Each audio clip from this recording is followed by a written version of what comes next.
This show is brought to you in part by Bogart Extractors, an industry leader revolutionizing hydrocarbon extraction.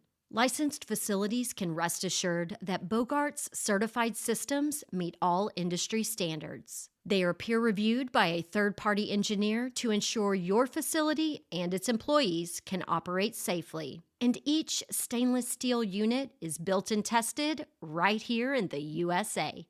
Bogart's functional extractors boast a faster and more cost-effective process with features like hydrocarbon falling films to supercharge evaporation rates, heavy-duty explosion-proof pumps for flammable liquid or vapor, industrial chillers capable of maintaining large tanks of solvent at temperatures well below negative 60 degrees Celsius.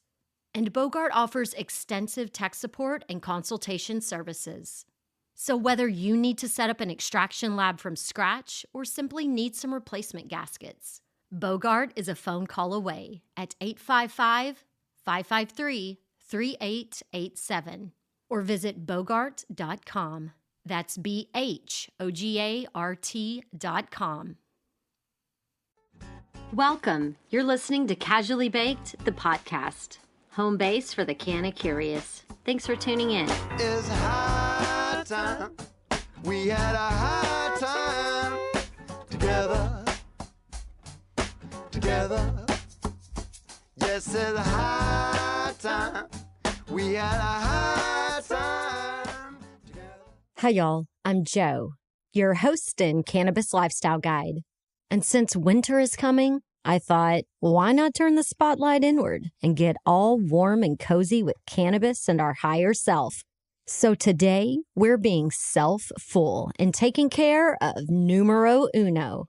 And joining me to talk about little ideas that make a big difference is Jarrett Robertson, a former pro hockey player and physique competitor who draws upon the lessons he's learned as an athlete about overall health and well-being to inform his approach to life. Jarrett is a graduate of Brown University and a financial advisor and consultant. With his first book, Make It a Great Day, Jarrett hopes to help more people achieve greater success through mastering their own human potential. And I'm sharing my experience doing just that with cannabis as my co-pilot. But first, a word from our sponsor, MJ Relief, the muscle rub PhD formulated for what aches and pains you. And this week, we'll hear from one of my lifestyle coaching clients.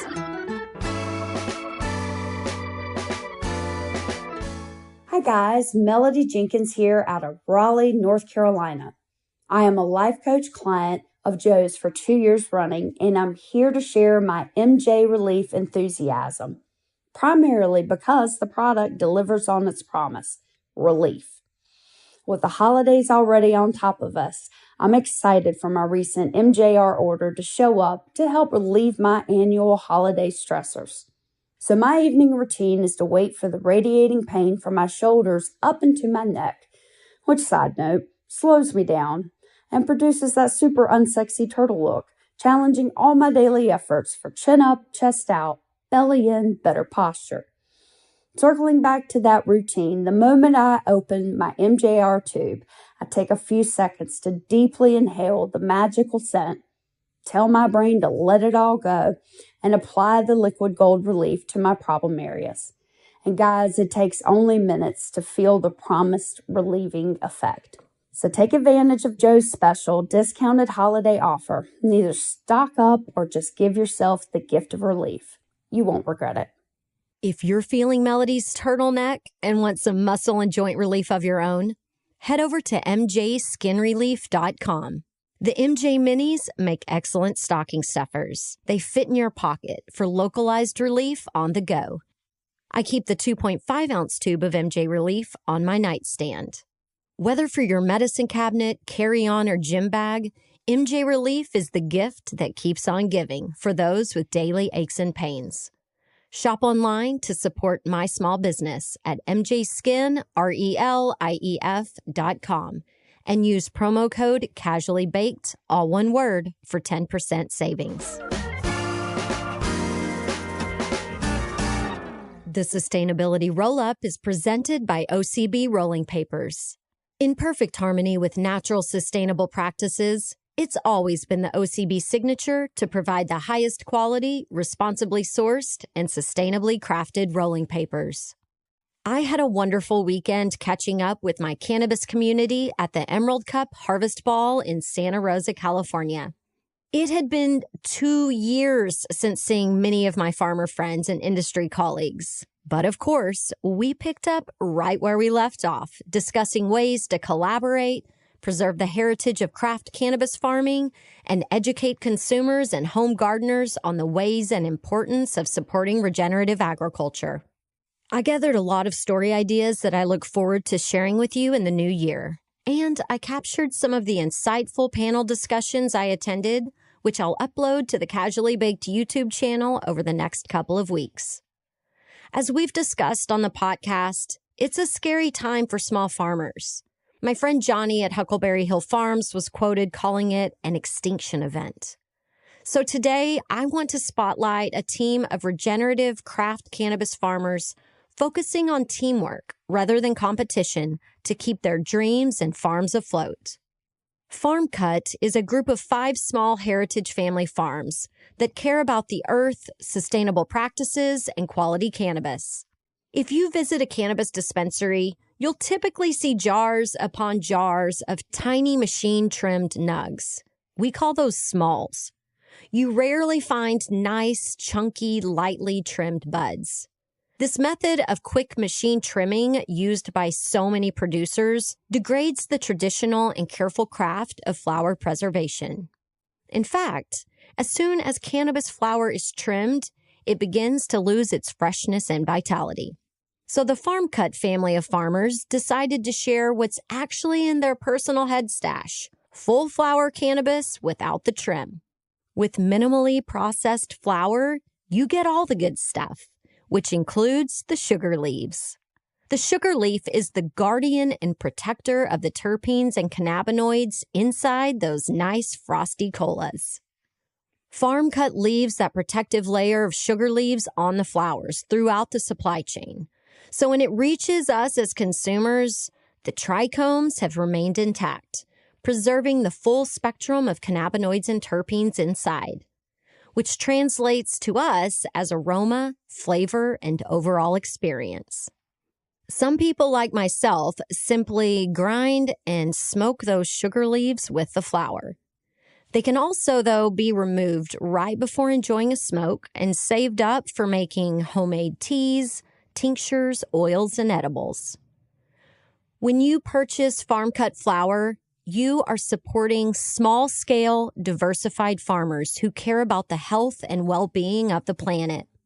All Farm Cut farmers are Sun and Earth certified, and their flower is stored in airtight, reusable canning jars with a lid made of flax fiber using 0 virgin plastic.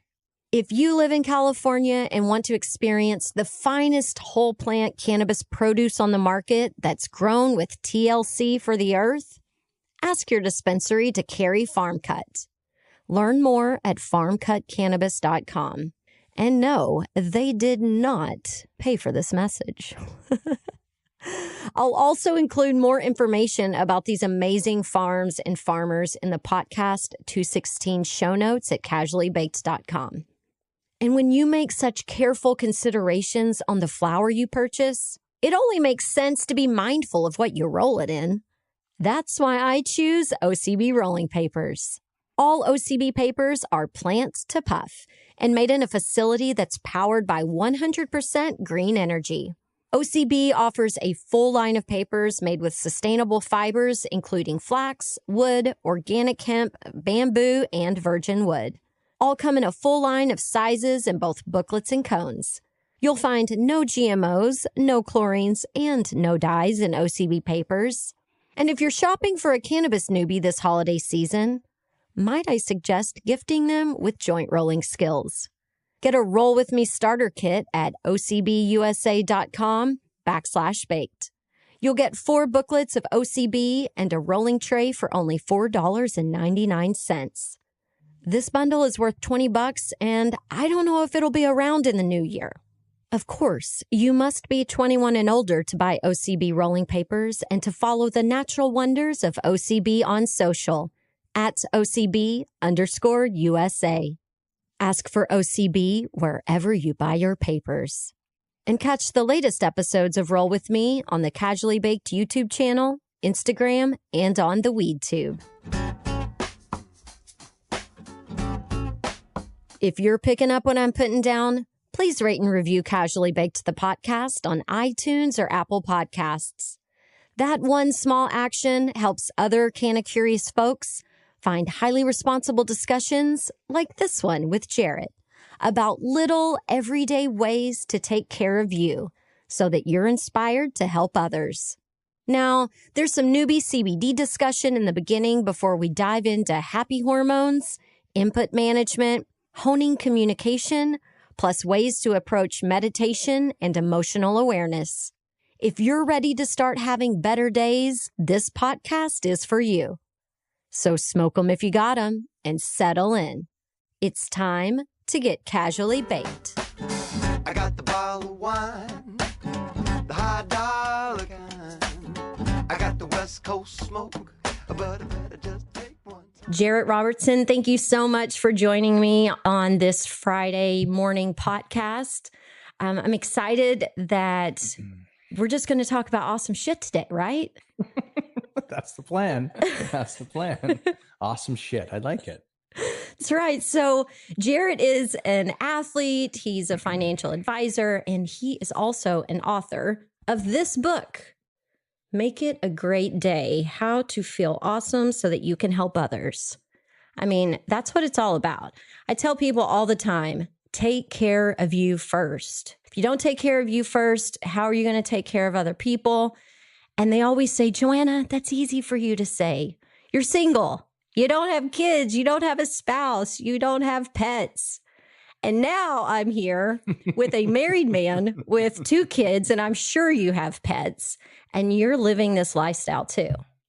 I am. Absolutely. And the one thing I'll say that, Joe, about you want to take care of yourself so you can help others. The whole concept behind that, I'm sure you would agree with it, is that sometimes it comes off, or I think some people think it's selfish. And I contemplate that and talk to a lot of people about those things. And in reality, I go back to the analogy, and it's on the back of the cover actually, about in an airplane, how they always instruct you to, when the oxygen mask drops, to put on yourself first and then help someone else. And the whole idea is that, if I, as a parent, I want to save my kid, but if I'm trying to save my child and I don't have oxygen, I won't survive. Yeah. The whole point of put it on yourself first, and that's an extreme situation, obviously, because I think I can speak as a parent that, I'd rather save my child in those situations ahead of myself.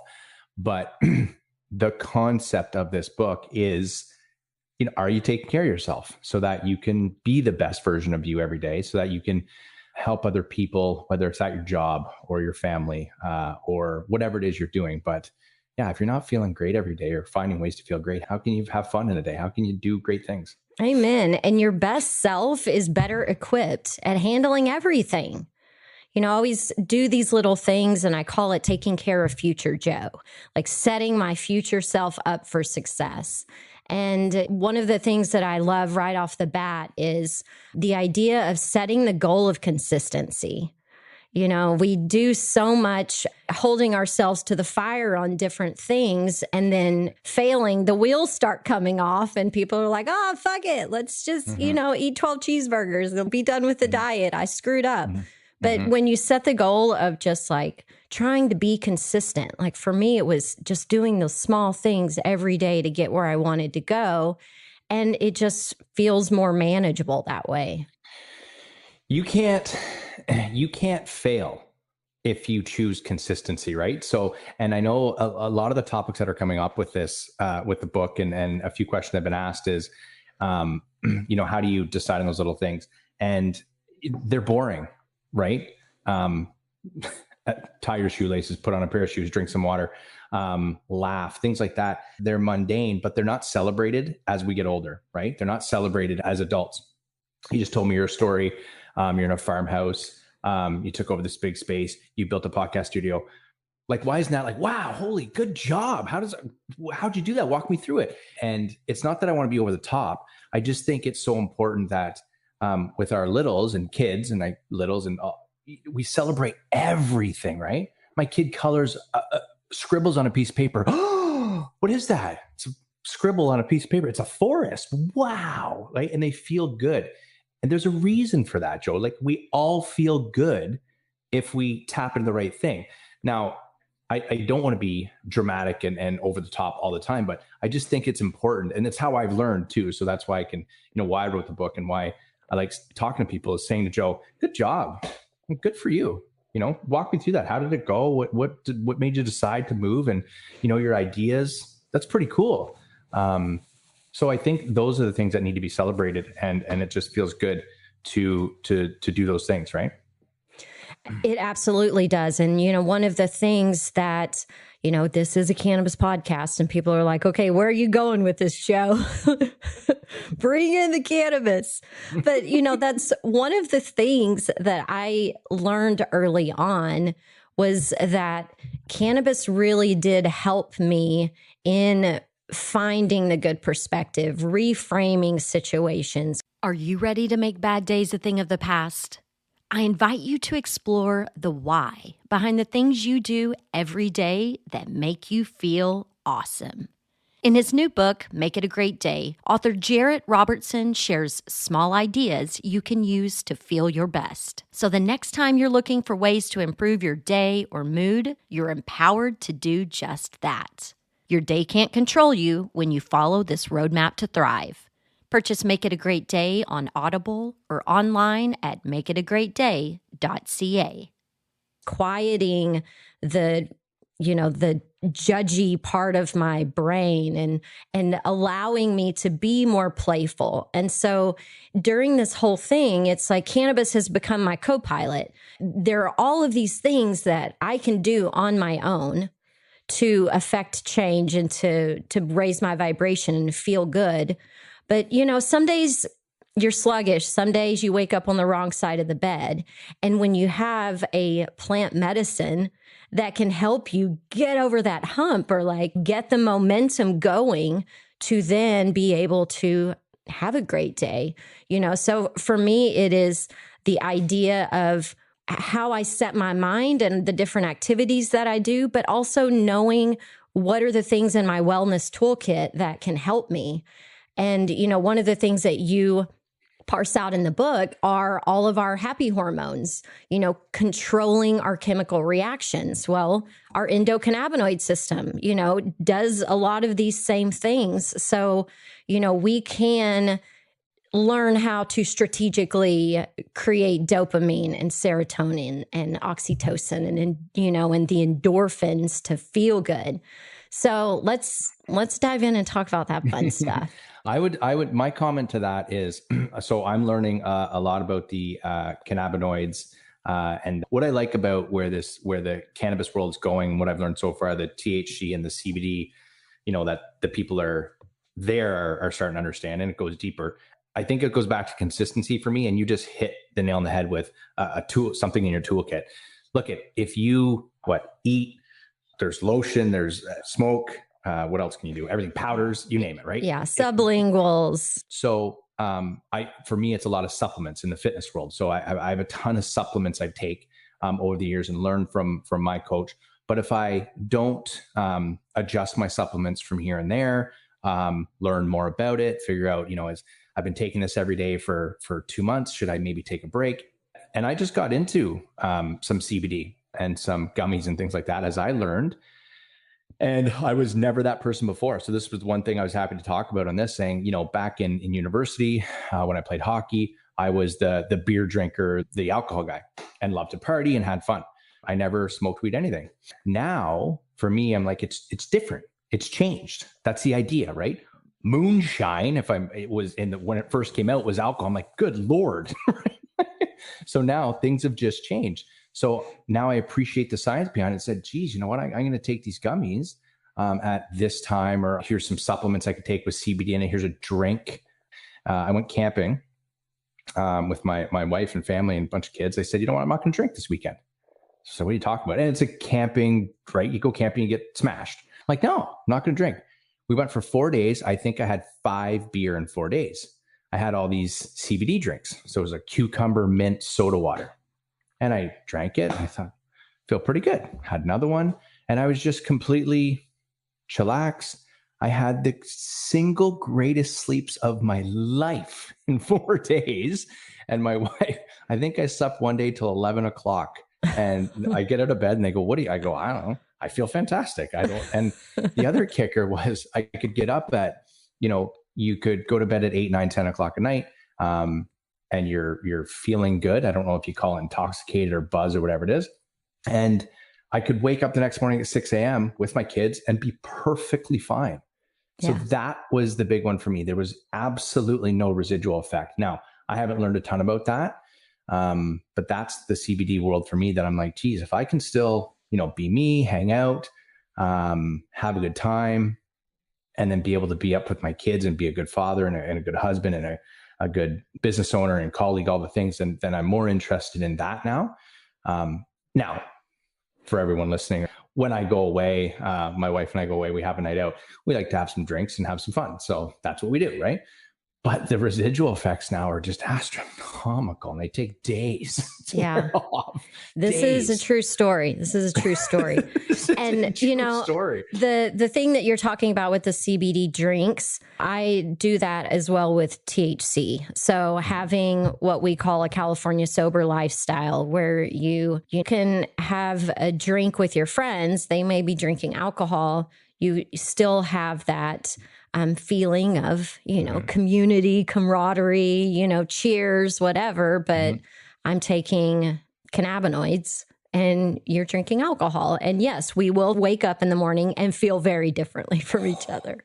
My buddy said we went fishing the next morning. And at one point, maybe the second day in, I remember it specifically said to me, he goes, how do you feel? And this was maybe 8 o'clock at night. I go, fine. He goes, oh, you don't look any different. I go, yeah. And I was feeling pretty good at that point, right? Well, and CBD does not give you psychoactive effects. Yeah. It's just that lightness of being. So he wouldn't notice anything different. And the big thing for me, because that was my first weekend, I told my wife, I go, I'm just going to be a science project. I'm going to throw a bunch of stuff in and see what happens slowly. So I'm relatively new to it. And the CBD thing, I did feel, again, just that pretty chillax. Which was good. I'm not a big psychoactive person. And for me, I just didn't want to get into the slurring like you do when you happen to be hammered with your friends. Oh, what I hate is the person that repeats the same story. Like on the third time, I'm like, you need to go to bed. I'm done hearing this story out of your mouth. So it was. And then, the next morning I think we were fishing and they're like, how you feeling? I go, completely normal. Yeah. I go, you? They're like, we're battling. I'm like, of course you are. Yeah. So it's just been a shift, right? And that's like anything in life, right? You shift, you learn. I love to evolve. I love to grow, and things just change. So I'm not stuck in my ways. I'm not stuck in never going to smoke weed or do that. I'm like, it's changed. The science has changed, right? Well, and the science of the plant hasn't changed. Right. It's just that people are actually getting to hear the truth now because, propaganda has been selling everybody a load of crap for a really long time. Yeah. So let's go back to our happy hormones and the things that we can do every day to kind of create our own little cocktail of feel-good hormones, like dopamine. What are some of the things that release dopamine? Well, the number one thing today that everyone uses every single day, and it's an extension of their being now, is their cell phone, right? So I meant good things. But that's the number one thing that people don't get. And what I've done, one of the things I've done with my cell phone, and I mean, I get in shit for it from colleagues and people. There's not one notification on my phone. There's not one bing, buzz, pop, for anyone who knows ICQ, none of that. And, I choose when I go to look at my phone, I choose because every time that goes off, you get this quick hit of dopamine. And I've challenged people. I think I wrote it in the book and I challenged friends. I'm like, look, put it down in a meeting next time you're talking to someone. If I'm sitting with you right now and I turn this on, put it down And if it goes off, I dare you to try to not go like, right? You won't. You're just drawn to it, right? And you're so used to it for how many years with your phone going off. So that's the one thing that you get that hit. And let me say something, because I just recently was on a hike with my housemate, and her Apple Watch was dead. And she was wrecked because her Apple Watch was not going to get our hike in. And she was like almost to a point where she was going to be hitting some big milestone in her thing. And I was like, but you hit the milestone. You did it. And she's just like, it's not the same. She needed that dopamine hit. And I recently read that Gen Z kids put more value in their online life than they do in their real life. Well, and I think to add to that, where I see, because my nieces and nephews, of course, right? Because the likes, I'm not even that social, the likes, the retweets, the TikTokers. You sound old right now. I know I sound old. But I've chosen not to, and I have some people who manage my social media, because I'm like, look, I need some help with this. I want to be involved with it, but I've also chosen that if I don't get the thousands of likes, I have friends or family or a community of people who still give me that support. The people in that generation don't know how to praise other people. They only know how to like. They only know how to do that. So if their friend shows up and they got a haircut or they're dressed differently, they don't know how to say, wow, Joe, you look good today. Because that's weird. Yeah, they'll text you. That's awkward. They're literally, you've seen people, right, walk away and text back. I know people who text each other in their home, right? And that's, so we're taking away the communication part. And that's something I've worked hard on. I mean, I'm a social person, so I like being around people. I've also put myself in situations to have challenging conversations. More gets done. And some of those conversations have led to like amazing outcomes, even when they started out tough. Because that's what, as humans, we want to be together. So I think that generation, my nieces and nephews are a big part of it. They don't know how to say, wow, I really like you. I'll tell you an awesome story. I got to say this. My son is 6. He's in the car. He's starting to talk about girls and girlfriends. He won't ever hear this podcast, so I can't embarrass him. No, he's got a girlfriend, or they're in grade 1. Daddy, I got to tell you something. What's that? Aspen.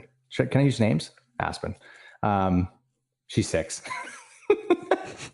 Asked me to be her girlfriend. I said, oh. And I don't react to things like, wow. I go, cool, man. I go, so what'd you say? And he goes on and on. So the story keeps going a couple days later. But yesterday, we're in the car. And he goes, Dad, I want to tell you something. I said, yeah. Aspen came up to me, told me that Mackenzie wants me to be her boyfriend. I said, wow. I go, what'd you do? And I was so impressed. He said to Aspen, 6 years old, I go, what'd you do? He goes, I told Aspen I wanted her to be my girlfriend. I go, good for you, man.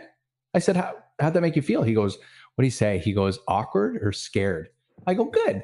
Awesome. What'd she say? And then it kind of ended. But the fact that he had, the gumption to say, I want you to be my girlfriend, to her face. That's fantastic, right? And I think there's a generation that's missed that, completely missed that. Yeah. And that comes back to the parents, though. Kids are modeling what they're seeing. So if a child doesn't know how to communicate or to have a hard conversation, we kind of have to look in the mirror and be like, am I good at having hard conversations? Am I a good communicator? And again, that comes down to being really conscious about who we are, how we're showing up, making sure we're taking care of ourselves so that we then can turn around and be a beautiful model for our littles. Mm-hmm. And to add to that, I know a big challenge with a lot of people, and it's a challenge for me as well, but I just something I've worked on and continue to work on.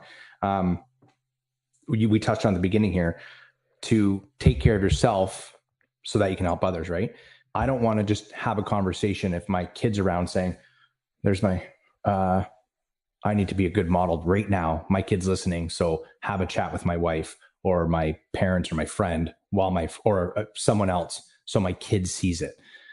I want to do that for myself, right? so that I become good at that. And that's what I would encourage people to do is look at yourself first. And if there's a challenging conversation, whether it's at a store or a retail situation, there's so many things in a day, or so many conversations, interactions, where sometimes people say, I don't want to do that. It's awkward, or what's going to be the outcome. If you have the audacity, the gumption to have that conversation, it's better for you, right? And you'll grow as a person, and then you can be a model for your kid. So that's how I kind of see that. Right on.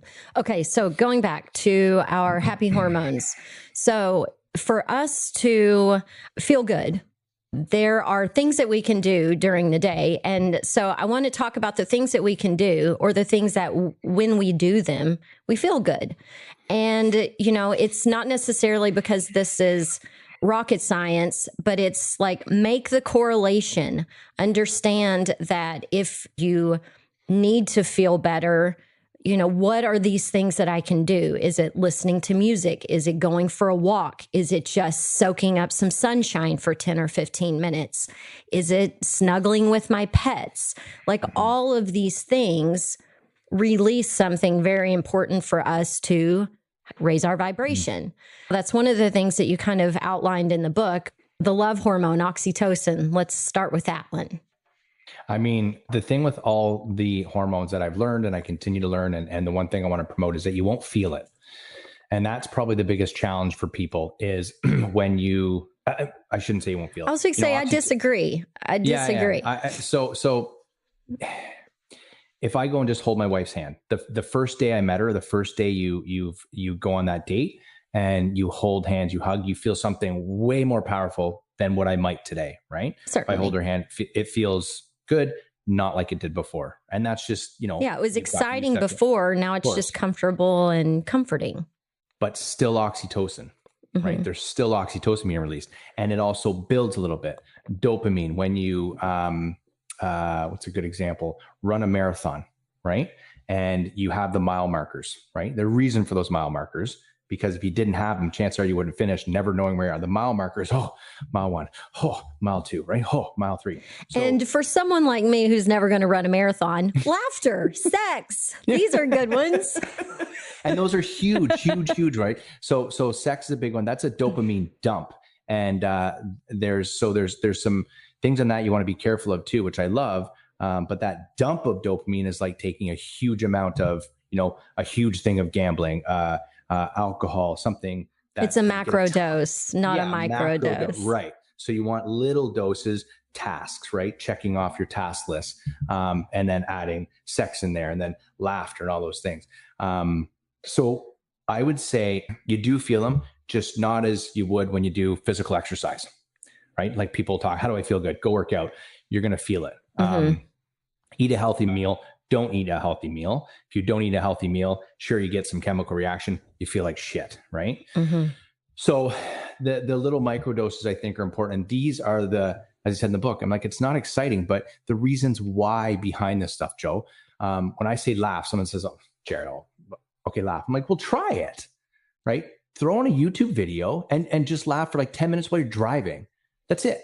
Just listen to something and laugh, and then just go about your day. That's all. I don't want you to like write down and journal, but just do that 10 minutes a day. Do it while you're sitting on the toilet for all I care, right? Like you've got 5 minutes in a day, and choose to laugh. And here are the reasons why. Now, I'm not just telling you to laugh. Drink water is another one, where it seems pretty boring. But if you look at and do some research, which I've done about the why, I'm like, Jesus, I've been told my whole life to drink water. We all have been. This makes total sense. Then there's a mind to muscle connection as well. Of when I drink water, I'm like, oh, I can actually feel that stuff happening. This is better than crushing a beer or drinking a bottle of wine or a pop, right? Drinking water is good, and here are the reasons. A plethora of reasons. For me, meditation is a huge one. My morning meditation is my most important meeting of the day. I spend 25 minutes.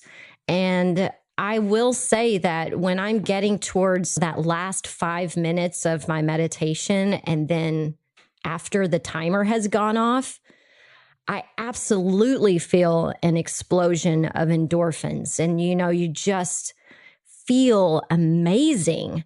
So much so that it's almost like I'm sad it's over. I don't want my meditation to be over just yet because it feels so good. Mm-hmm. Let me ask you, what meditation do you do? Because I think it's important for listeners. And I have that with my listeners and followers too. When I wrote about in the book and I started the whole down that road, meditation sounded very hokey to me. Right.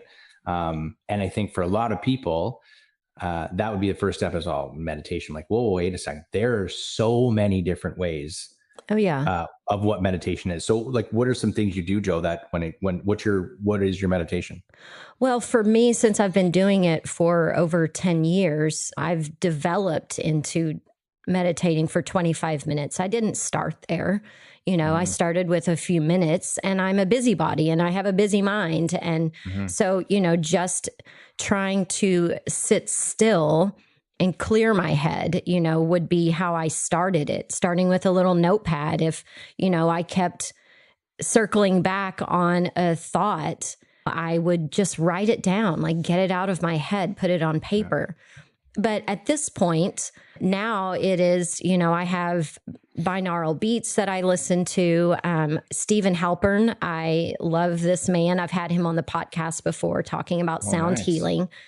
So I'll choose one of Stephen Halpern's playlists based on what's going on with me that day. And, I just do a couple of minutes of changing nostril breathing, do some of that. Sometimes it's just, breathing into my heart, but spending a couple of minutes just calming myself down with breathing. And then, about 20 minutes of just being still and breathing and listening to the music, focusing on the edges of the music. And if something comes into my head, I have mantras that, I will say, I am loving awareness. Right now I'm doing this course, and the one that we're learning is I am moving toward an enduring inner stability where nothing disturbs my inner peace. And, just having something that I'm focusing on. If I'm in a really bad place, it could be, I am safe. I am safe. But then once I get back on track, it's then trying to clear and just listen to the edges of the music. And it really is such a gift to unburden yourself with all of the bazillion thoughts. And bazillion. Yeah. It's true. And, and cannabis is such a big part of that, because for me, I can microdose, just take a couple of puffs off of whatever I have, and it helps me to get to that place a little bit quicker. And you talk about amygdala hijacking in your book, and, there's a high density of CB1 receptors in our amygdala. And so, the anxiety piece, if you microdose, you can soothe that anxiety. Now, if you overconsume, then you can amplify that anxiety for the very same reason. So, those are the little things that I do around meditation that really soothe me and set my day up for success. And I love hearing that. And thank you. That is literally something I now learned, because I'm very interested in the amygdala. I've done some research, but the CB1 receptors in there, it makes a ton of sense right now. And I want to add to that question. So if you overdose, you hear of that sometimes, of people having high anxiety when they get, I'll say, too high. Is that what you're suggesting? So the amygdala now is like, oh my gosh. And it's obviously the emotional response center. So it's just, now it's going crazy because you're high. Just over consuming can affect your systems. If you wanted to think of it visually, think of your receptors or locks and keys with, the CB1 receptor and the THC cannabinoid, they fit together. But when you're trying to explain it to someone else, I like to talk about it like they're buckets. And so, if you pour too much THC in that bucket, it's going to be spilling out everywhere. And so it doesn't help you. You can't get past that high.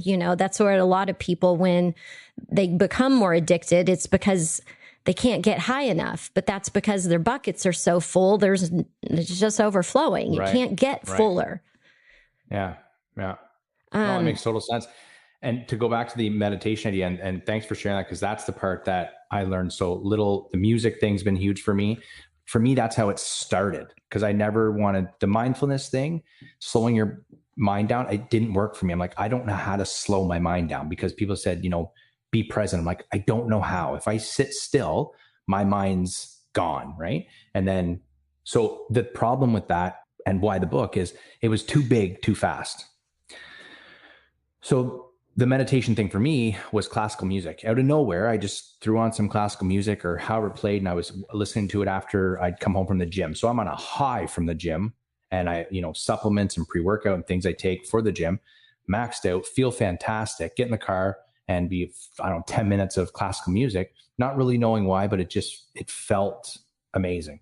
And I'm telling the God's honest truth. There was times I'd go home and I'm smiling. There's times I'd go home with a tear in my eye, because it just something I'd be thinking of, like my dog or a past something. And I'd be like, oh, wow, it's really touching me.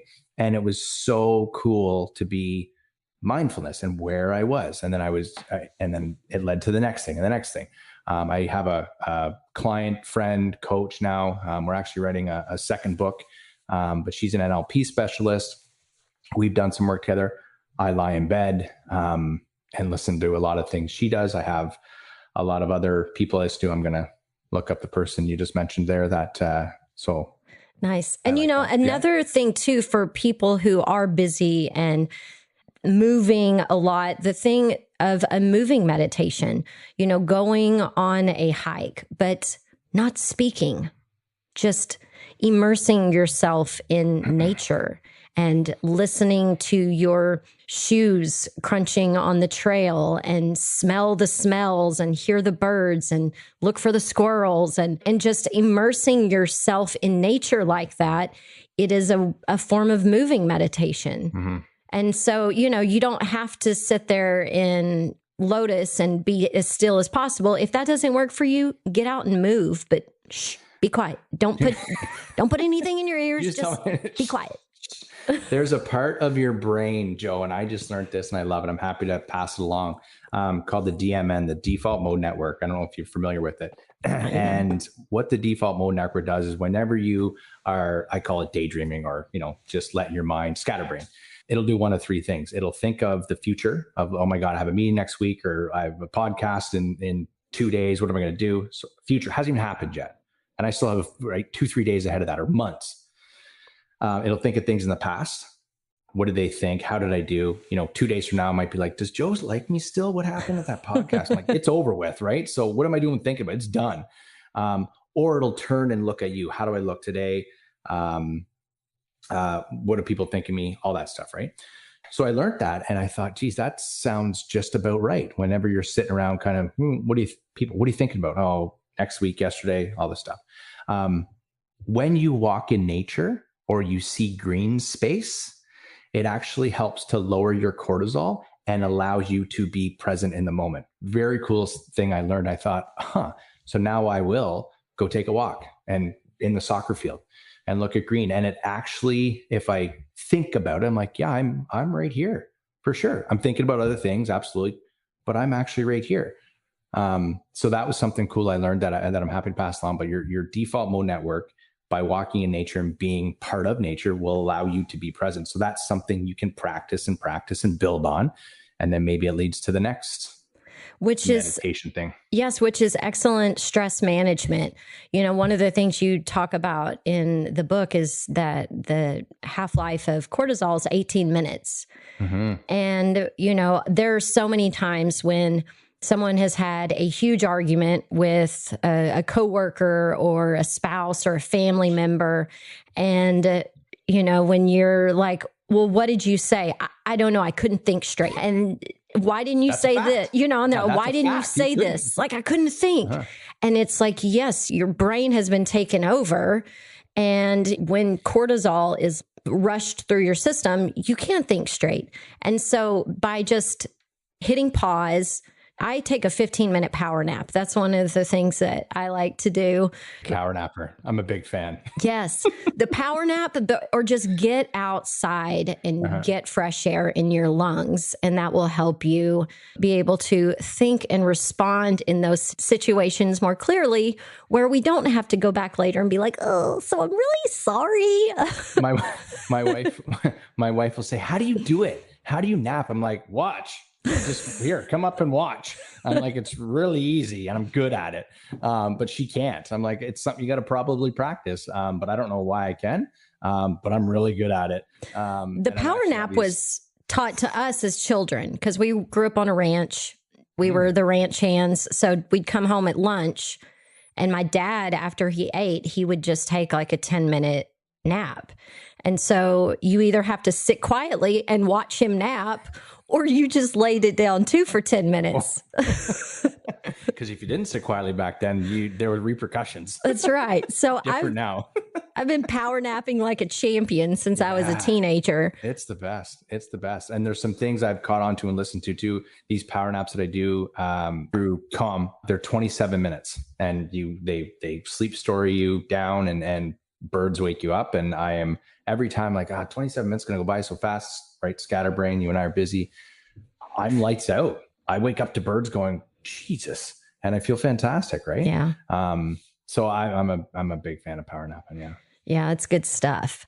And so, being able to manage our hormone balance is so important. And so it is in these moments thinking, and it's silly, simple things like, oh my gosh, I just need to walk outside for a couple of minutes, or I need to watch a funny video and laugh, or choosing the right music for where you are. And, those little things, they seem crazy that's helping you manage your hormones, but it does. And so does having quality sleep. And that was something that I learned when I got my genetics done and found out that I had the genes for dementia and Alzheimer's that my grandparents had, which was why I was looking at it anyway. And I wanted to know, okay, is cannabis bad for me, for who I am in my life? Do I need to? What if it was, Joe? I feel like you'd be. That was a real serious question I had to ask myself. Careful how you answer this for me, Doc. Yeah. I know. I was There's only one response. I'm like, I can't unlearn this information. So gratefully, my endocannabinoid system, when I had the panel, my genetics panel run, cannabis is my friend. Yay. But I also learned how effing important it was that I get good sleep. And I turned from being someone who would stay up late and still get up early and try to get shit done to now, like I was asleep at 9 o'clock last night. I got almost 9 hours of sleep last night. And it is such a game changer for so many areas of our life. And I know so many people that sleep is an afterthought for them. So 100%. The part of the book where I read about that and I tie it back to sports, and I do more research on that today and listen to things, but I came across Dr. Matt Walker, who's unbelievable. And I learned a lot of stuff around the circadian rhythm, and then tied it back to my own life. And the sports analogy about the amount of time people invest in other things and not sleep. So how much people will go and spend on a car or a custom suit or a trip or whatever it is. And just laying it out there. And that's the point of the book, is just read this. It's not wrong. You can disagree with me, which is perfectly fine. But if you sleep 8 hours on average, is, the 6 to 8 hour rule. If you sleep 8 hours, that's a third of your day. That's 33% of your life. You're sleeping. How much time and effort do you put into sleep? And I go as deep as like picking out your bed. Well, I spend $300 on a mattress. Spend 30 grand on a mattress. Sleep on a cloud. Like, bring in doctors. Like, it's 30 grand for your whole entire life, right? Or do you do that? The blankets, the pillows, the room temperature, the humidity, the darkness, all the stuff, so that you're an absolute champion at sleeping. Because to your point, it's a domino effect. And the sports analogies, the amount of work these athletes do, so they're perfect before their big game, right? So they can, the Michael Jordans of the world, the Kobe Bryants, the Wayne Gretzky's, the Sidney Crosby's, all the sports, hockey, basketball, but more hockey for me. So people get it. The amount of things athletes will do so that they are perfect includes sleep, right? And those things will end. Your business that you're running as a CEO or the job you're in, all of that comes to an end one day, right? Those are finite things that just, they end. Simon Sinek, someone I watch and follow and love. Him. Yeah, he talks about the infinite and finite games. I'm like, geez, and he opened my mind. I'm like, it's so true. Because I want to win every day. That's my thing, win. And then he's like, what do you want to win at? I didn't get to talk to him personally, but I would love to. I win at marriage. I'm like, oh, I guess you don't win at marriage, but I'm the best husband. Oh, I think sometimes my wife thinks I am, other times probably not. And then I don't win at business. And I love my job, my career. I'm like, this is going to come to an end. I've watched it around me, right? I've watched people leave or get fired or quit or get packaged. Like, it's over. Sleep doesn't end. That's your entire life, right? So that's why I do so much more research with sleeping and try to tell people, like, how good are you sleeping? Because you could wake up the next morning and there goes a whole day, right? Grouchiness, mood, your hormones, all the stuff, working out, eating properly, your decisions you make, if it is business, and all of a sudden you've lost a whole day because you slept like shit the night before. Like, that's true stuff. Yeah. And that's another place where cannabis can be such a valuable tool. Say you've analyzed your sleep space. You're like, okay, I have a great bed, cozy sheets, best blanket ever. You know, my phone's on airplane mode. There's no other electronics on. Everything's dark, and you still sleep like shit. Then consider cannabis, you know. CBN, CBD, THC, all of these different cannabinoids. There's so many different products and different ways to use cannabis for sleep. And so, you know, the other side of the coin is somebody who has a shitty sleeping environment, but they just take a ton of cannabis to go to sleep every night. Like, that's not good. Right. Because you can wake up with a THC hangover. You can wake up feeling a little groggy. So, you know, for me, it's all about creating a consistent environment, but then also, you know, just everything in moderation, especially, you know, our cannabis, in my opinion. Like, I think microdosing, if you're using it for a wellness lifestyle, you know, being able to microdose throughout the day or in different scenarios, you aren't ever going to have that problem where it's overriding other systems or flooding you to where you are overly anxious or you have no motivation. So it's a puzzle for sure. Yeah. And I would say to that, what I've learned and where the road I'm going down with that, and appreciate the information you're giving me around that too. Everyone knows, again, this isn't rocket science and it's not wrong. You know, a slice of pizza or two is not healthy for you. We know that. Right. And I'm talking, you know, greasy, good, you know, pizza. I think people. I'm like, I lived in Italy for a while and it was a food group for me. It was amazing. Right. And people can say, I can make the healthiest pizza. I get it. I'm talking, you know, your pizza. People know that, you know, drinking a couple bottles of beer, a glass of wine, it's not healthy for you. It's okay. But the point of the cannabis, the THC, what I'm starting to learn is it can become an actual health benefit. It's becoming a supplement. Right. So I like where you're going. And the things that you're saying around, you know, these things as part of a wellness lifestyle, along with healthy eating and sleeping and laughing. I'm like, yeah, this is totally part of it. Absolutely. Because you know, some of the stuff you're doing. And I've got friends and colleagues all the time who are asking, you know, what are some things I can change? It's, what do you eat in a day? I'm not telling you to change your whole diet, but don't eat a large pizza before you go to bed. You know that. You don't need me. You know that. Yeah. Although crampy, you feel like shit. You know, I will say though, I love the Huberman Lab podcast, Dr. Andrew Huberman. And one of the things, you know, when we were talking earlier about the circadian rhythm and the things that we can do to kind of get ourselves there, I was so proud to hear him say that having a bunch of carbs before you go to bed helps you sleep well. So you can eat the carbs, I will eat pasta for dinner unapologetically now, but I don't lose my mind. I don't eat too much of it. It's a little bit, not all of it. And this is no different than, and I'm certainly not the expert because I've got coaches and some nutritionists that help me along that same thing, right? You eat a whole plate of pasta, you're going to overflow. You're going to feel like crap. Absolutely. There's some different carbohydrates, high glycemic, low glycemic, mixed with fats and certain proteins can help you sleep, of course, right? So this is, again, part of the book, and I appreciate is that I want people to literally take some information and go, and do some more research. So how this got started too is I got introduced to Simon Sinek's first video, though start with why. Out of the blue, a colleague of mine, have you ever watched this? Said, no. It was 18 minutes, went and watched it. I went, click, click, click, another video. Click, click, click, rabbit hole, right? For 10 years now, roughly.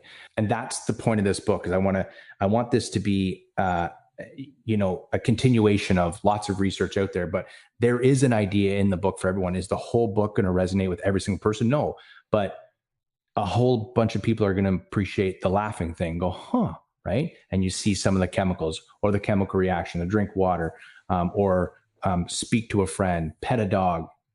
Something's going to resonate in there for everyone. And then what the goal is for them to do a bit more research, right? And they can start to learn for themselves and help, and so they can turn around and help others. So yeah, I think with the past and the food thing it's a good thing to learn for sure. Well, and it's all about creating your own roadmap. We're all precious snowflakes. Nobody's special, but we're all uniquely us, and we have to find our own groove. And, the older I get, the more information I've taken in, you can just be a lot more clear of like, this works for me. I'll leave that alone. That stuff doesn't work for me. But, one of the biggest things for me and you also touch on this in the book, is controlling your inputs. And, you don't watch the news. I don't fucking watch the news. Why not? Why not? No. But how are you supposed to know anything, Joe? Yeah. How are you supposed to find anything out? Mm-hmm. How am I supposed to get brainwashed if I won't watch the news? And, so not turning on the television first thing, or not logging onto social media as soon as you wake up, like create some sacred space for yourself to figure out how to take care of yourself.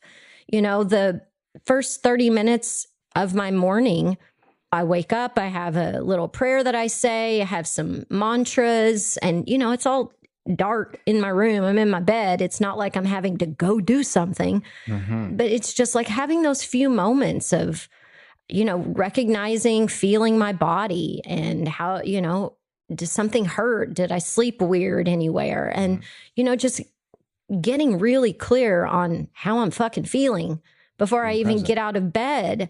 And, those are the sorts of things that you can do that in 2 minutes, 3 minutes.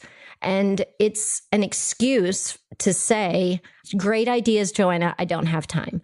One of the things I learned, the meditation idea and trying to be present, because you can do this in your mind and you don't need time because you can just do it. So for example, right now we could be doing it while we still chat. But my left foot's on the floor. My right foot's on the floor. My hands are folded on my stomach. I have headphones on my head. Coffee. There's a coffee thing right here. And then my mind can't go somewhere else, right? I'm talking to Joanne. There's a microphone here. So when people so an easy one's walking for anyone. You're like, how do I be present? I want you to, when you walk, go left foot, right foot, left foot, right foot, left foot, right foot. And you'll be right here. And it actually builds a muscle to help you meditate and be present. So to your point, you've done well with mindfulness. How's my body feeling? So you're actually going, how's my hips feeling? How are my knees feeling? May roll over. Oh, my shoulder feels bad. You're here. You're present. So when people say I don't have time, like you do, here's the tool. It's boring. I'm not trying to be exciting. You want to be exciting, climb a mountain, go ahead. What I'm saying is get to the bottom of the mountain, put on your shoe. That's boring. Good job. And that's not celebrating. Well done. You showed up to the bottom of the mountain. Yeah. Friggin' holy shit, right? Put on the next shoe. Okay, take 4 steps forward, or 1, 2, 3. Are you tired? Hey, take a break, right? And keep going there. So that was one thing I learned too, was just talking in my head or out loud, but depending on where you are, out loud might be a little weird. So talking in your head about the things you're doing right there. I'm buttering toast. I'm making breakfast. My kids are sitting in the chair. My wife's on the couch. I'm having a coffee. You're right here. And it builds a muscle in your brain to help you to start to be more present. And that's the part you won't feel. And I talk about that, but it's working. And once you're present, you can start working on emotional management. I'm present. How do I feel in this moment? Is that different than how I want to feel in this moment? Be aware of those things so that you don't have that moment where you just all of a sudden lash out or have a tantrum because you've been ignoring how you're feeling. And all of a sudden, it's like the emotion is just like, I'm coming out whether you like it or not. So you touched on it. So I'm going to go back to the amygdala. I would say, well, it's not the only thing to learn, but there it is, right? There's something to learn. The amygdala is the emotional response. And you talked about controlling the input. So anything we've ever learned in our life has been from external sources as a young kid. And I talk about early on, and when I was growing up, I'm 40 now. So it was, parents, school, friends, right? Not work for me when you're young. And everything you learn is from external source, told, right? My parents tell me all this stuff. I believe them. Grandparents, all this stuff. Now it's, the news too, for parents when we're growing up. Now it's social media. There's a huge one, right? So when you take something in, you'll agree with me, you can't unsee it or unhear it. As you just said, I can't unlearn it. So I take it in and it goes to the amygdala. So there's something, I learned and people got to learn to say, no matter what, it's a default. It goes to the amygdala and then it assigns an emotion. From there, you can decide, what do I do with this? And that takes practice. And the whole cortisol thing kicks in from there, because I was learning that when I'm in a heated discussion or I'm frustrated, whether it's with my spouse or my kids or colleagues, whatever, I can feel it now, right? I can feel it getting heated. I'm going, okay, I'm going to start to shut down here. Mm-hmm. Not because I want to. There's cortisol flooding in. I'm going to get heated. You're like, my ears are getting hot. Yeah, my heart rate is building. I'm not going to be able to literally have this communication. So take a walk or whatever. And I'm telling you, one of the toughest things is if you're in I don't want to always say heated, but if you're in a conversation where it's difficult, heated, something, one of the most challenging things is to say, Joanna, I'm not in a good spot right now. Let's take 15 minutes. The other person's going to go, what? What are you talking about? We're arguing right now. This isn't over, right? But it's because you can't think properly. And an example I tell people, like, how many times, you mentioned it, 2 or 3 days later, you go, oh, I should have said this. You know what? What I really meant was this. And the challenge now, you can think, because your cortisol levels are down, your brain's now functioning properly. You couldn't have come up with that in that moment because cortisol is there to protect your brain, right? It breaks you down to black and white thinking, and it's your way or the highway. So if you can take that break, that's a challenging thing to do. But knowing those things, and that's the part of the book that I want to get out to people, is learn about the amygdala, learn about cortisol, because the next time you're in that situation, you might go, okay. I always say to myself, like, I'm dumb right now. I can't do this. Right? Yeah. Kids just take you over the top sometimes. My kids, I've looked at my wife before. I go, I don't know how to parent this right now. I don't know. I'm going to research it because I don't know what to do, because he's coming back at me, my kid. And I'm like, I'm going to murder my kid. What? I don't know the response, but I know what's happening in my brain. So I'm like, I got to take a knee. Yeah. I got to take a knee. I don't know what to do. And that's true story. That's true for anyone in those situations, right?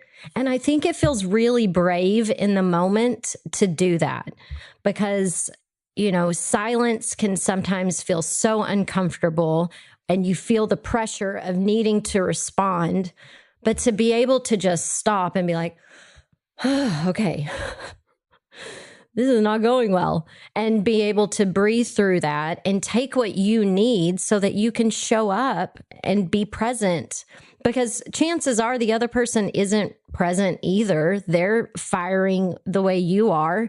We're feeling each other's energy. Our energy extends out beyond our bodies. So if you're having some sort of a situation with someone, you're in each other's energy. And so even taking the time to just step away, walk away, give each other 20 feet to even get out of each other's energy and to be able to clear your own. Like I said, it's brave to do that because we are one of those people. It's like, we started this, we're finishing it now. And that's human behavior, right? Like you're gonna, and that's the cortisol kicking in from what I've learned too, is it's, if you and I are arguing, then now I want to win. Right. And obviously some people will overpower, and you'll see that the boss employee thing, but it's not that the boss is winning. It's the employees maybe giving up because you're my boss. Right. Because if the boss argues with the next, so you see a lot of that in business, politics, right? All that stuff. I get it. But in relationships, you might see that. Maybe not in friendships. So I think it depends on the situation. I have an example of a colleague of mine, a good friend. He is way better at me at the silence game. And when you mentioned sometimes silence can be uncomfortable, I would just go out on a limb saying it is uncomfortable for me too. And I've practiced it, the whole count to 3 before you say something. And I encourage people the next time, because people will speak within 3 seconds. I can't beat my colleague. I can't. I sit there and I'm like 1, 2, 3. It's like 6. I'm like, come on, man. And then I'm like, so anyways, what do you think? Please speak. And he just sits there stone faced. And he's thinking, he's in his space too, but I can't beat him. I can't beat him at the science game. He's just better at it, right? That's an art form. My sister back in the day was doing these silent retreats, helping host them. And I was just like, me keeping my mouth shut for like 4 days. It's torture. But now I'm like, I would, that's something that is pushing me outside of my comfort zone. So probably something I should try at some point. Should we go together? Want to meet at a retreat and just say, just look at each other and wave? You know what? And that actually, this is a good segue into, what are some of the things that we can do to push ourselves, just a little bit to help develop these skills and to be more mindful and more present in deciding how our day's going to go instead of, being a victim of it. Thank you for that question, because the point of this book, and when I've told anyone why I wrote it and how the ideas came to be, was I'm busy. And it feels like we have a lot of the same tendencies, but I see the top of the mountain. I've got goals. As a matter of fact, the analogy I use with my business partner is that I'm on the 18th green putting for the championship.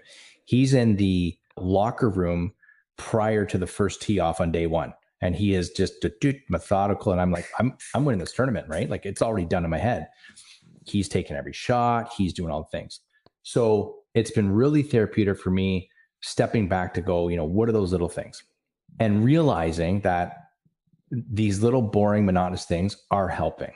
And that's the point of the book I want to get out to people is you don't need to make these massive changes. Recognize that things you're doing in a day are fantastic and they need to be celebrated. You may not get, when you're taking 10 minutes to laugh or meditate, I get someone's not coming around saying, hey, good job. Call me, write me, tell me you're doing these things. And I'd be happy to say, awesome, good for you. And again, I'm not out to be over dramatic, say, oh my God, you meditated today. That's ridiculous. But hey, awesome. How did that go? What are some things you felt? What are some things you did?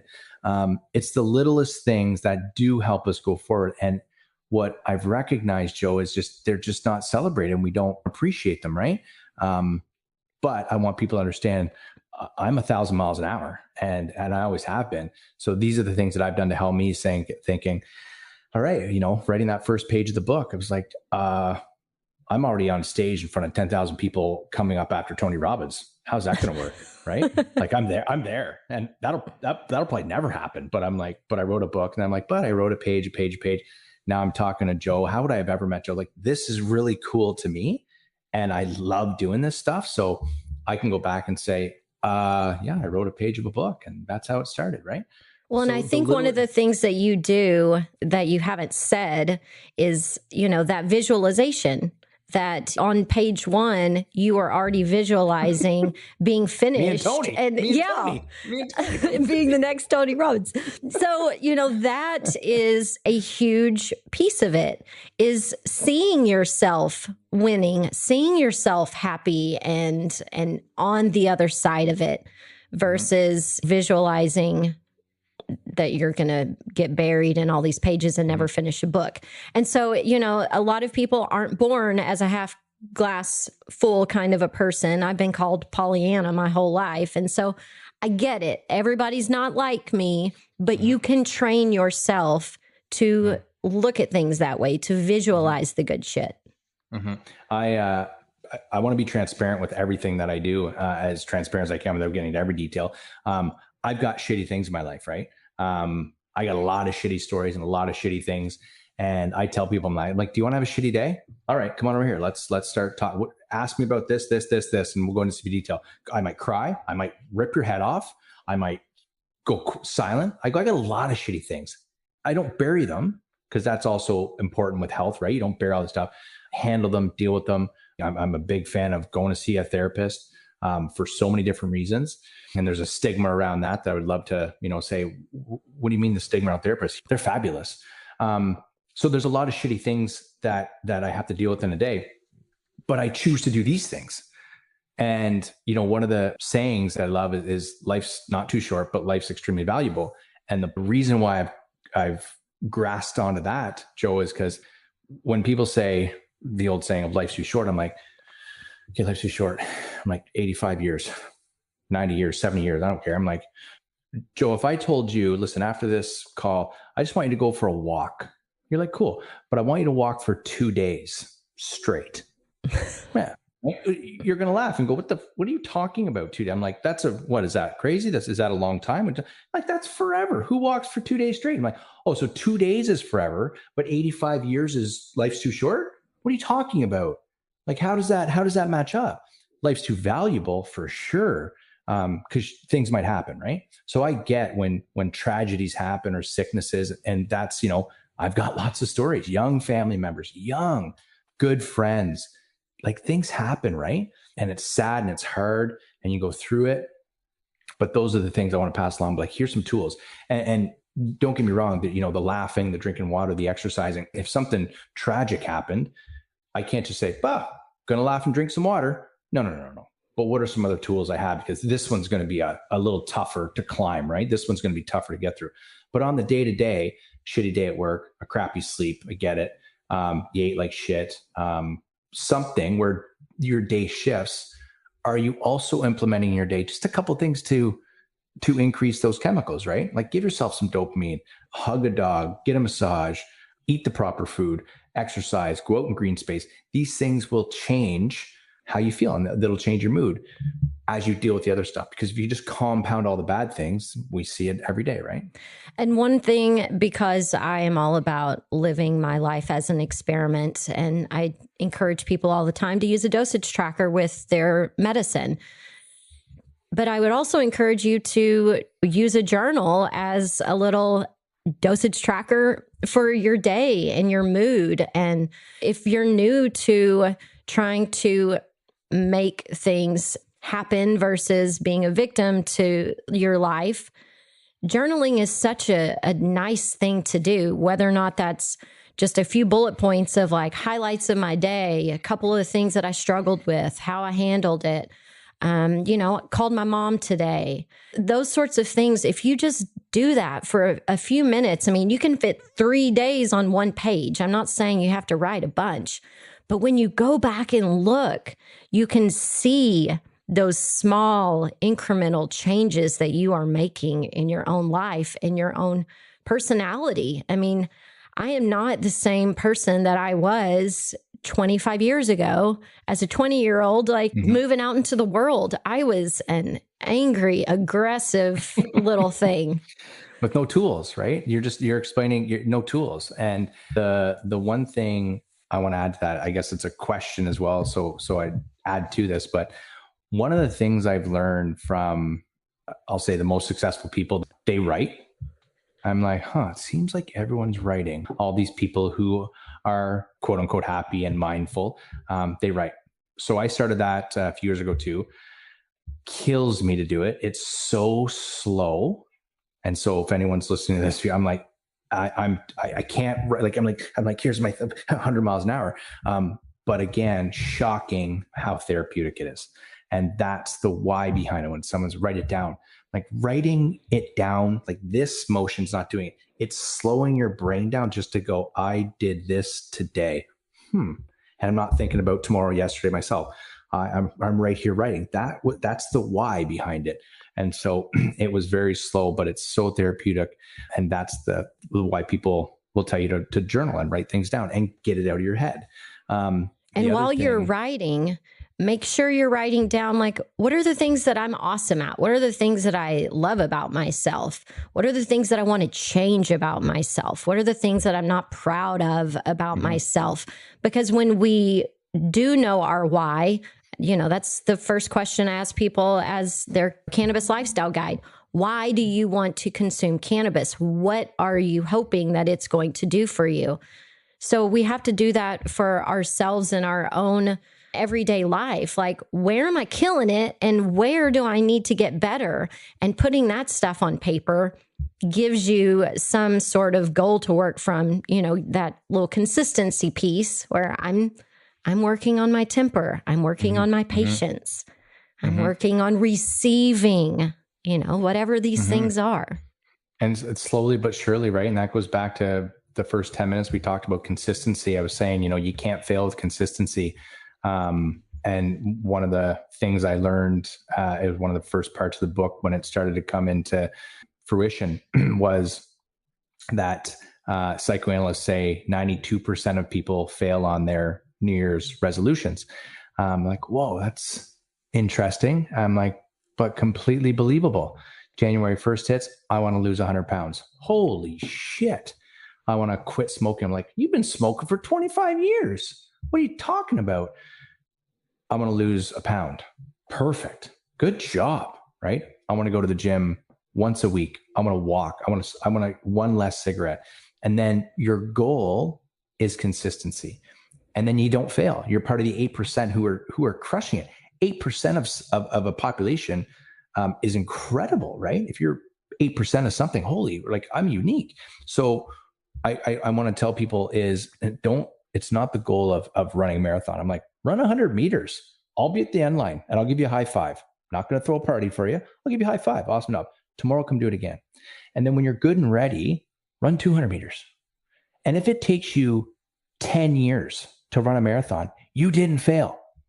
And you ran a marathon. I don't care if you're 40, 50, 100. You ran a marathon. If your goal is to run a marathon, you ran it. If it's to run a marathon in world record timing, yeah, you probably need to be a little younger and in good shape and all the things. But I know people who are, well, they're all over the world, but I personally know someone who's 68 now, I think, or something like that, runs marathons. I'm not running a marathon ever. I could barely run 2 kilometers, right? So I think that's amazing. Don't care how fast he runs it. It's not a point. You run a marathon. So those are the consistency pieces that I think people need to grasp onto.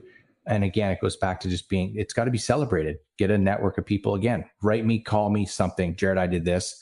I would love to be in your corner to say, well done. Here's the next thing. Try this. Give me a challenge. Try to do it. So this is airing in December. We're at the end of another strange year.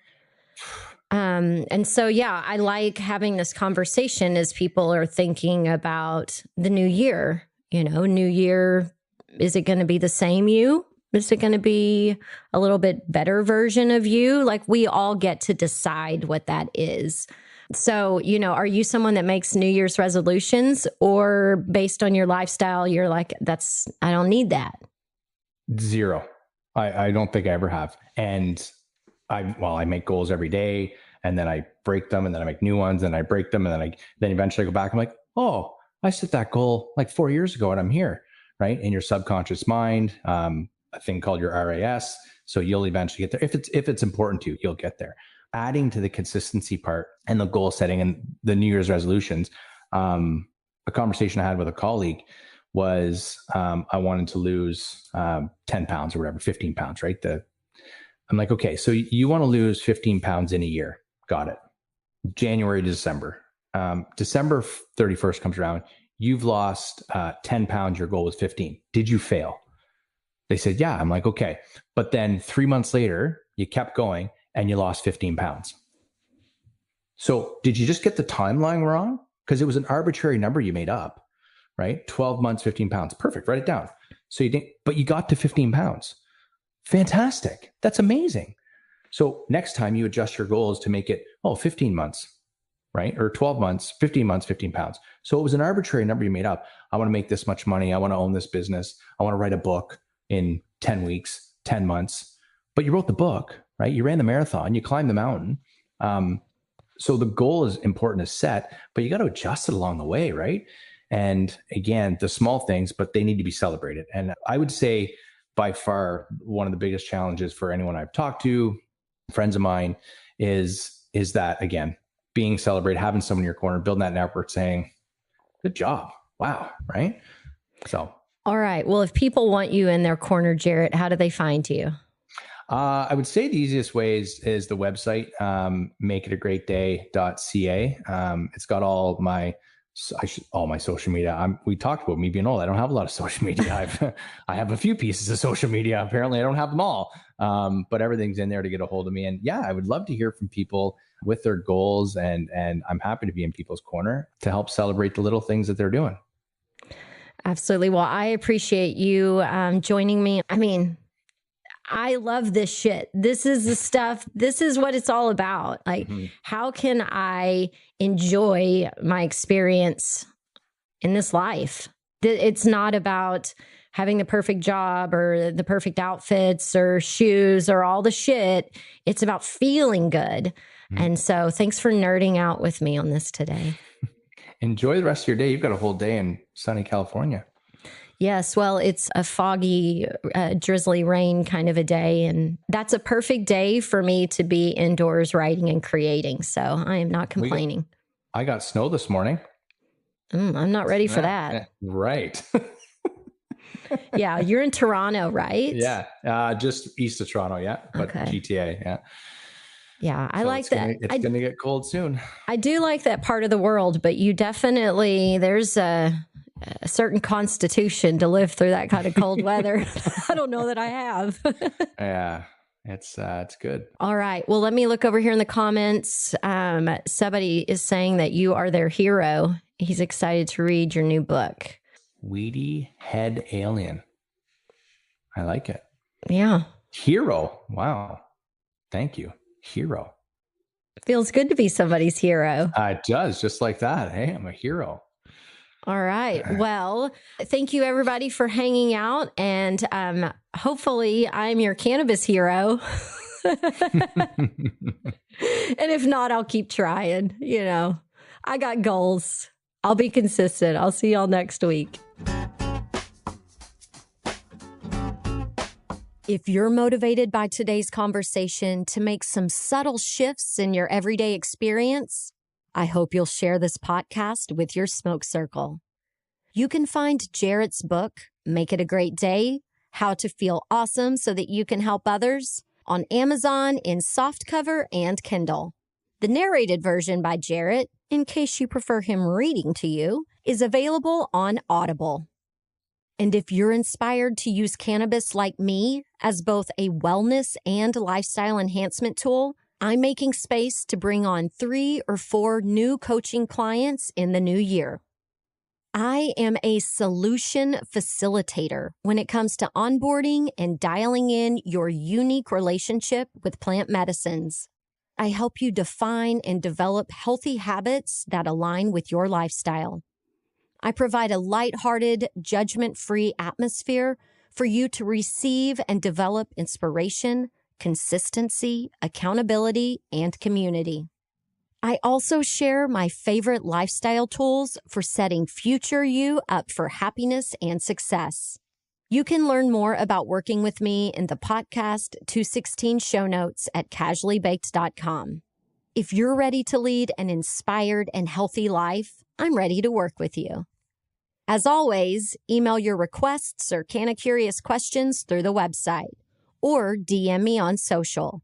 I'm at Casually Baked on Facebook, Instagram, Twitter, YouTube, and the WeedTube. And if you find value in the quality cannabis content I'm churning out every week, you can show me love in a couple of different ways. First, you can shop Casually Baked affiliates, which can be found on the website. Many of them are featured in the show notes each week and also on the @Casually Baked social handles. Not only do you get discounts, but I get a little commission. So it's most definitely a win-win. You can also become a podcast patron for $5 per month at patreon.com/casuallybaked. Your patronage comes with a direct channel to me, insider info, and discounts on Casually Baked merch, coaching, and retreats. And podcast patrons also receive a 15% discount when they shop my small business, mjskinrelief.com.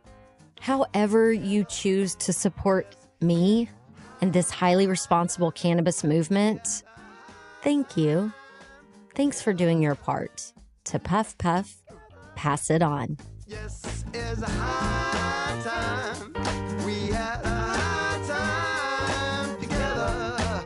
Casually Baked, the podcast, was created, recorded, and produced by yours truly. Editing and sound design are in the capable hands of Arnav Gupta.